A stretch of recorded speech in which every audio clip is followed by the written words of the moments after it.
Yoshligimdan to'laroq bo'lganman. Ko'pincha tengdoshlarim orasida o'zimni noqulay his qilardim. Vaqt o'tdi, yillar o'tdi, Rossiyaga keldik. Begona yurt, begona odamlar, begona muhit, hujjat ishlari, shu bilan ozishni biroz unutganday bo'ldim. Lekin ishlarimiz joyiga tushib ketgandan keyin ozish haqida yana o'ylay boshladim. Bir kuni internetda grechkali parhezni ko'rib qoldim va ko'rgan zahotim xuddi 10 kilogramm ozganday his qildim o'zimni. Bu parhezni qanday qildim?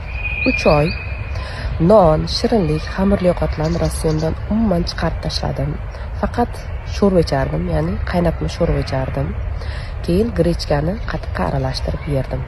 75-76 kilogramm edim где-то o'sha paytlarda. Vaznim u darajada katta ham bo'lmagan. Keyin o'shani yerdim. Bir oyda bir marta taroziga chiqardim. Ob'yom o'lchamlarimni o'lchamasdim.